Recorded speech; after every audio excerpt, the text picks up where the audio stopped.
అందరు చెప్పండి. గలతీలకు రాసిన పత్రిక, ఎఫెసీలకు రాసిన పత్రిక, ఫిలిప్పీలకు రాసిన పత్రిక, కొలసీలకు రాసిన పత్రిక. ఈ పత్రికలు అర్థమైతే నువ్వు ఐఏఎస్ ఐపీఎస్ కూడా కొట్టేసేయచ్చు, డిగ్రీ ఫెయిల్ అయినా పర్లేదు. దయచేసి అబద్ధ బోధకుడు డిగ్రీ లేకుండా ఐఏఎస్ ఐపీఎస్ ఎలా ఆడుతారు? పిచ్చి బోధ చేస్తున్న పాస్టర్ చంద్రప్రకాష్ అని మీకు అనిపించవచ్చండి. ఏ క్వాలిఫికేషన్ ఉందని దావీదు రాజు అయ్యాడు? ఏ క్వాలిఫికేషన్ ఉందని షడ్రకు మేషకు అబేద్నెగోలు అధికారంలో కూర్చున్నారు? ఏ క్వాలిఫికేషన్ ఉందని యోసేపు సింహాసనం తప్ప ఎవ్వడు కూడా యోసేపు మాట దాటకూడదు?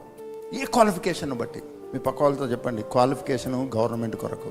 గవర్నమెంట్ నీకేమైనా ఇవ్వాలంటే క్వాలిఫికేషన్ చూస్తుంది. దేవుడు ఏమని ఇవ్వాలంటే నీ క్వాలిఫికేషన్ చూడడు, తనను తానే చూసుకుంటాడు. నీకు ఎవరైనా గవర్నమెంట్ జాబ్ ఇవ్వాలంటే గవర్నమెంట్ నీ క్వాలిఫికేషన్ చూస్తుంది. పరలోకం ఏమైనా నీకు ఇవ్వాలనుకుంటే ఆయన తన క్వాలిఫికేషన్ చూసుకొని నీకు ఇస్తాడు. ఇది నీకు అర్థం కాకపోతే నువ్వు ప్రార్థన చేస్తూనే ఉంటావు, అడుక్కుంటూనే ఉంటావు, మొరపెడుతూనే ఉంటావు.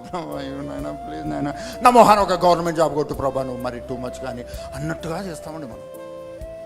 అంతలోపలనే విధేయతతో ప్రార్థన చేస్తాం, అంతలోపలనే విసుగుతో ప్రార్థన చేస్తాం, అంతలోపలనే విసుగుతో పాడతాం, అంతలోపలనే ప్రేమతో వాడతామండి. మన మూడే వేరండి.